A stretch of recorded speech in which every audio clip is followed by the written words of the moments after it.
So hey, how's it going, guys? Uh, Welcome back to Brad's Repair. Um, so if you seen my previous short, uh, you seen that I finally ordered a new fuel pump for this. So that's what we're going to be doing today. So to start out with this little project, I'm going to go ahead and start disconnecting the battery. It should be pretty simple. Essentially, what we're going to do, we're just going to disconnect the ground on the battery, and then we just have to pop the back seat up because there's a little access panel under there. And then once we get the panel off, then we'll be full access to the fuel pump. I don't think it'll take a long time to get done. It's a pretty simple, straightforward process. I've had it out before, um, and as y'all know, in a couple of previous videos, you seen me put a new fuel tank in here, and along with that, I've had a couple of issues that I'm working through, and one of those things that I'm already this far into it, I want to go ahead and just replace the fuel pump as well. Trying to essentially um, rebuild an entire fuel system on this car, kind of one piece at a time type of thing. But so I just unhooked the battery on it, so now we're gonna go to the inside of the car, and yeah, we're gonna get started on this process. So let me flip the camera around and I'll show you what we're working with. All right, so on this particular car, there is an access panel right underneath this seat to gain access to a fuel pump. And to get the seat out, all you got to do, excuse my mess down there, there's tabs underneath the front half of the seat here. So all we're going to do is just lift up like that. That'll pop up. We'll pop that up like that, and then we just slide it on out. Then there's our access panel right there. So I'm just gonna lean this up against the house for right now. And then right here, you'll see there's 1, 2, 3, 4 Phillips screws to gain access to that. So I'm gonna grab a screwdriver and get that off, and we'll go from there. Let's see, is this one will work? So get this access panel off. I'll just lay my screws right there.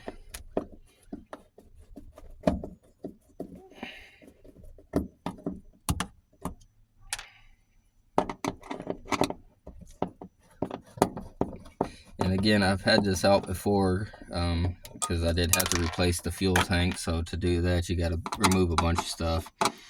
And like I said, I've already went ahead and disconnected the battery. You don't necessarily have to, but I'm doing it so that it gives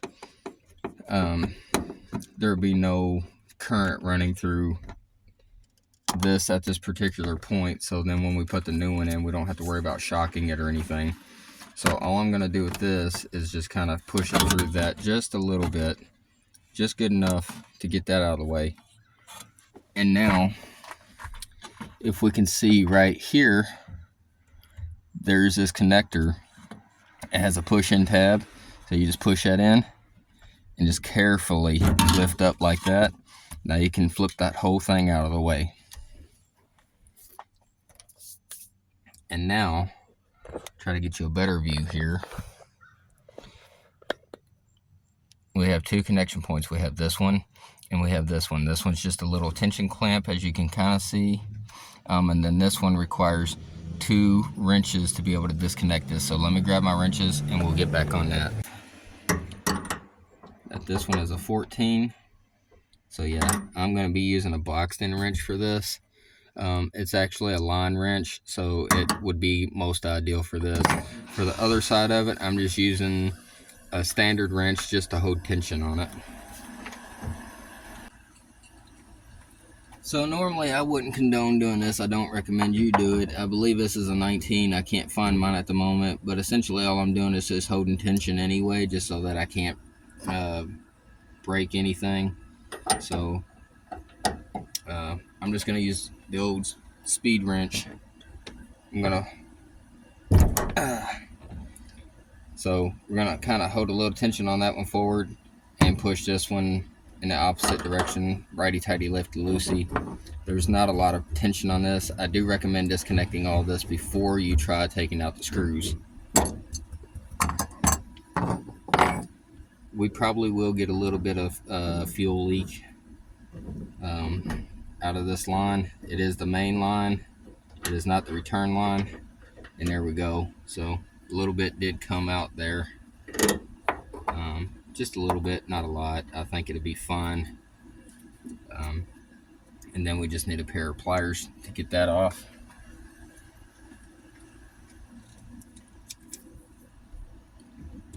Let's see. Grab, push that back out of the way. And then twist. Again, I've had this off before, so you might have to work at yours a little bit. Just be careful because this edge, even though it's rolled, it's still kind of sharp. So now that gains us access to that. So now,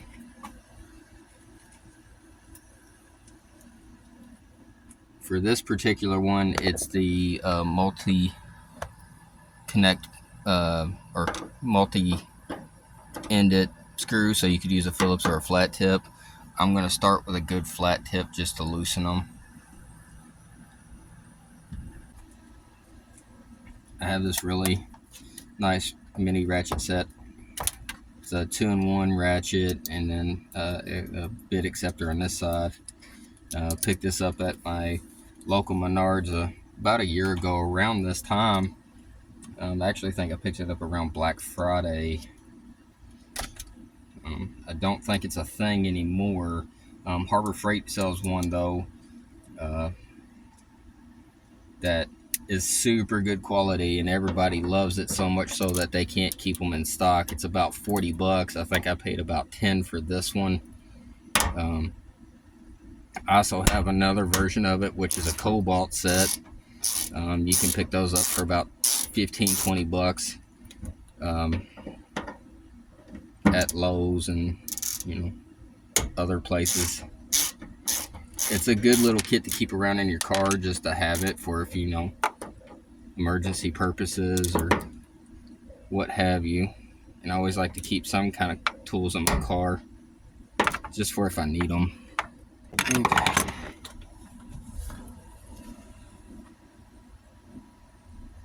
Now, there is a little bit of dirt around this, so I'm going to go ahead and clean that dirt before it gets... I don't want any of that in this brand new fuel tank, obviously. I wouldn't want it in an old fuel tank, even if you're just replacing the fuel pump. So I'm going to wipe it down just a little bit. I can clock that out of my way now.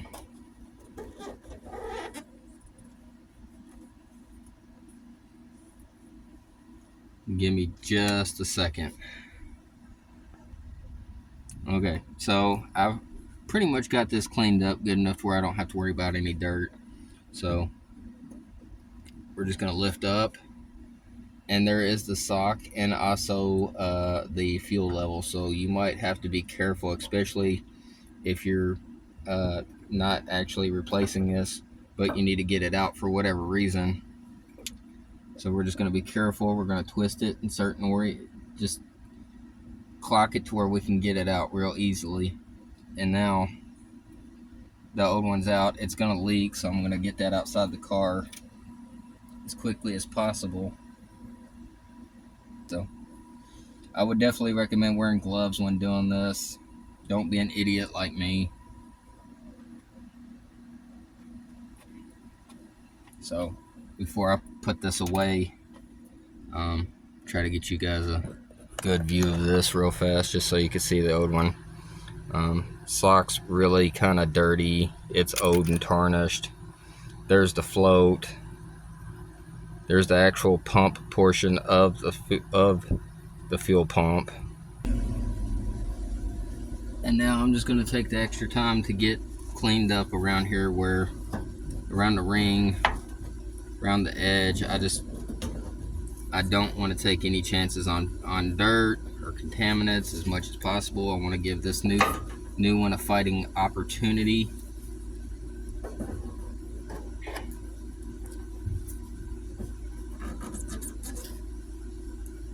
And then, in case you're curious, if you've never done one before, I don't know if we can see this very well or not. So if you look in here, there's actually a pan, essentially, that your pump sets into, and that's what separates it, almost like a shield, essentially, so that it's not in contact with the entire fuel tank. Essentially, it's only connected through that, and it has little baffles in it that allows the fuel to gain access to it. And essentially, its intended purpose is for when you go around corners or whatever and fuel goes to one direction or the other, there's always fuel inside that pan, so your fuel pump doesn't run dry.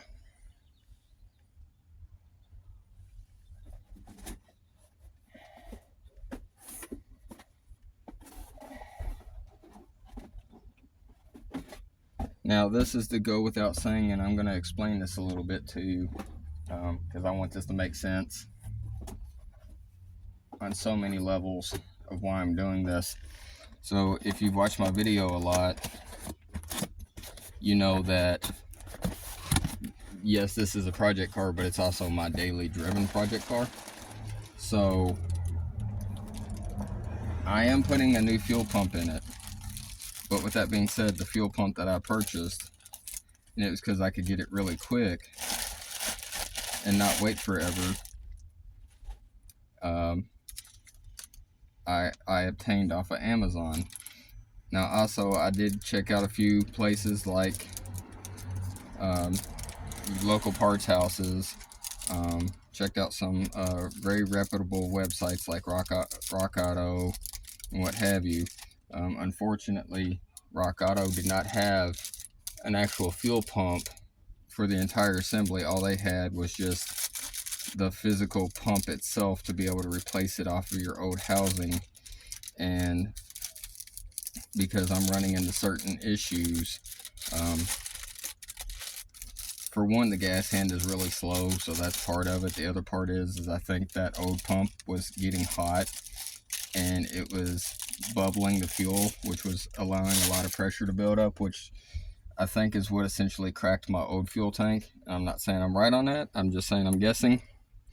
And Amazon had this particular pump for about $50. So see how nice and clean that sock is. There's the new float assembly, the new pump. And so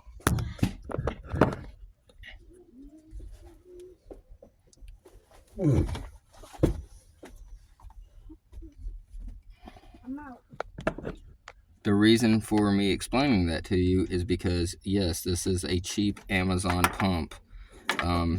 Again, it was only about $50. It was not very expensive at all. But with that being said, I am also not going to eliminate and just trash my old fuel pump, because I can go to rockauto.com and I can rebuild my old pump.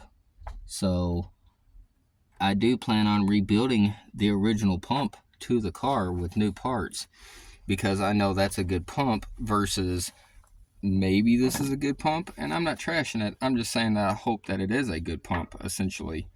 Because if it's not, then we're in real big trouble.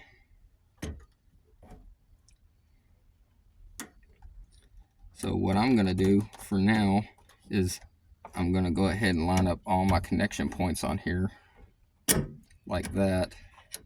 And I want to see if I come up close, come up short, what have you, before I actually lock this thing in. So I'm just putting the main dump line or the main pump line loosely on there and seeing which direction I can actually orientate this. Because with a lot of aftermarket no-name stuff, it's sometimes you're gonna have to adjust a few things. So you get a light on here and see how I can clock this essentially.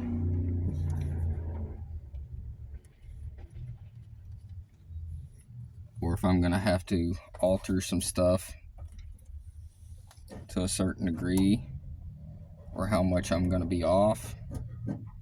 So I think if I just bend it just a little bit like that, with a little bit of pressure, I can kind of clock that to the right orientation. So what I'm going to do is I'm going to check out the new hardware, and hopefully the new hardware will match the old hardware threads, because I did not check that beforehand. But that's okay, because we're going to dump that out very carefully.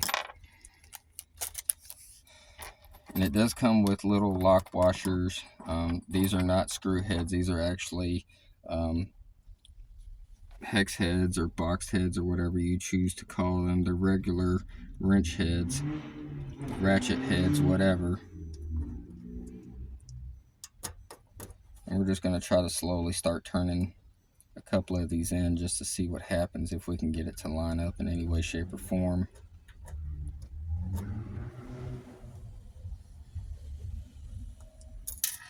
Oh, there went one washer. Cool, cool.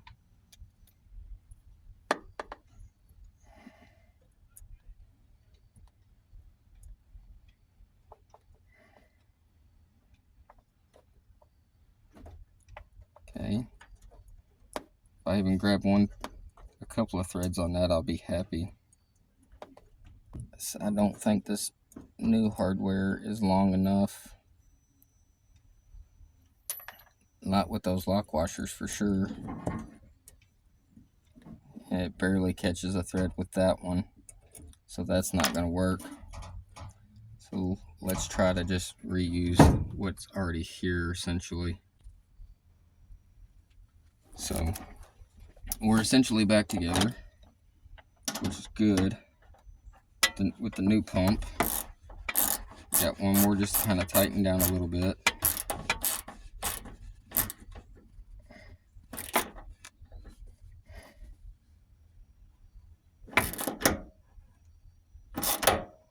Okay, I'm gonna leave that one be. That one's good. Okay, so now all we got is the vent line to install, like that.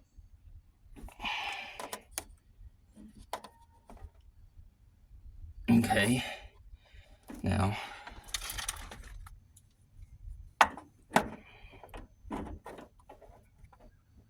pull that like that. See if we can get our speed wrench now that everything's been tweaked a little bit, like so. I'm gonna put our 14 back on there, as long as I can get it to do so. Tighten that up as best we can.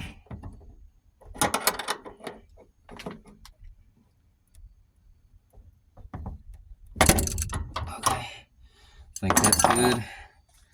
We're gonna go ahead and throw our new connector in. It's clicked in. Now, before we go too crazy, we're gonna grab our little ratchet set here. Push all that out of the way. And because everything is kind of out of whack a little bit, we're gonna try to reinstall our battery if possible. Set you guys up so you guys can now see. We're going to reinstall the battery now, and then we're just going to try to see if everything functions, because again, when you seen when I had to put that back, or take that old one out and put the new one back in, everything was kind of shifted a little bit. So we're going to go from there and see what happens, but hopefully everything will just go back smoothly and everything's going to work out just fine. in theory, it should. It's only tweaked and from its original orientation just slightly. I don't see there being a significant issue, but it's better to be safe than sorry. So let me go grab my keys and then we will go back from there. Okay, so essentially we're back together now. Now we're gonna give it the old college try. I got my headlamp on just so that I can show you that fuel pump handle there, or the needle rather.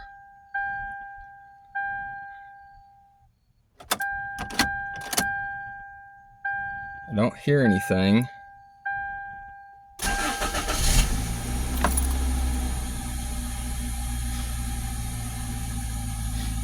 It is running.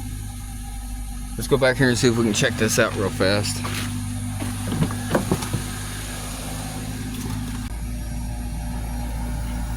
I do hear it running. Very quiet. So far so good.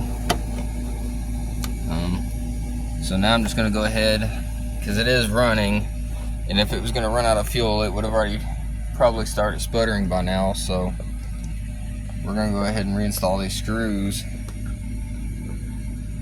and yeah, that'll pretty much be it at that point. Let's go ahead and put the screws back in, go from there. We're pretty much done at this point.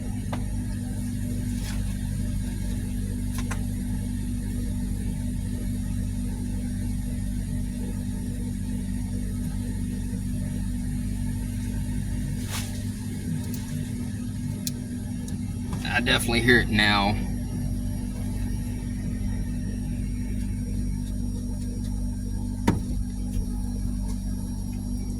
It is running. That is a plus.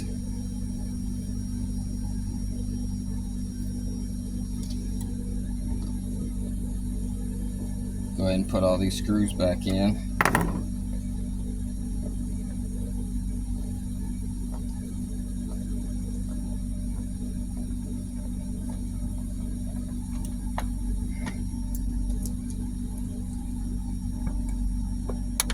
Pretty simple job. Like I said, I just had to tweak it just a little bit to get it to work out the way I wanted it to, but it did work. So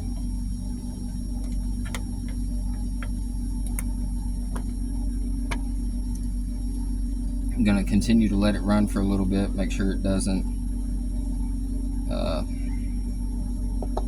drop out on us, or it's not strong enough, or what have you. But so far it seems to be just fine.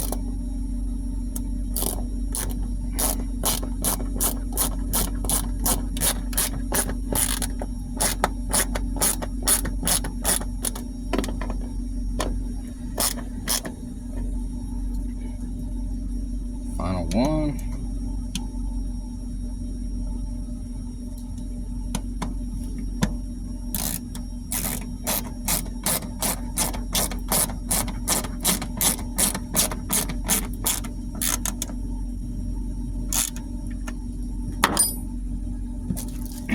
Pick up all these screws and stuff.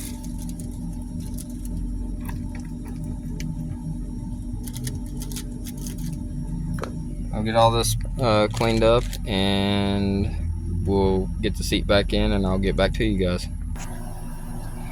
Alright, so there it is. It's all back together now. That's pretty much it.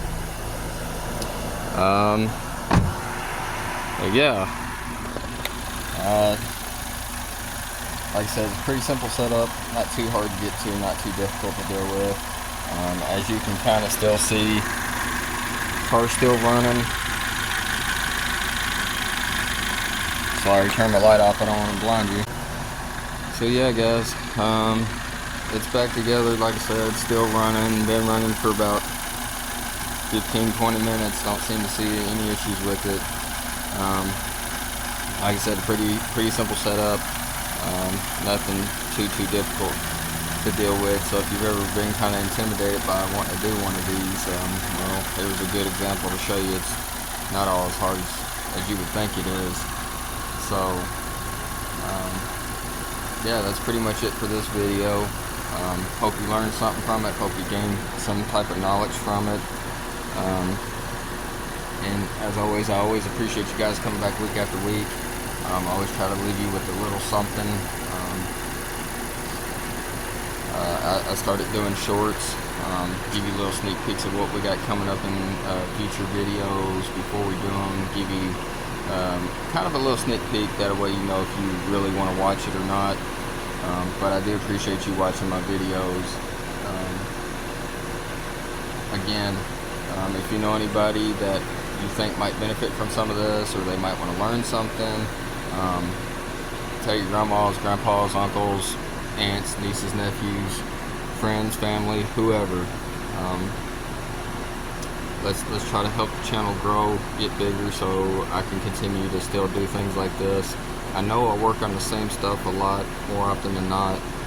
I do have future plans for other vehicles, but as I've said in this video and other videos, this is my project car. This one for me is always going to be priority number one, because yes, it is a project car, but it's also my daily driven car. This is what gets me back and forth to work every single day. But yeah, that's it. Like always, like, share, subscribe, leave comment, hit your little notification bell down in the corner, and I'll see you guys next time.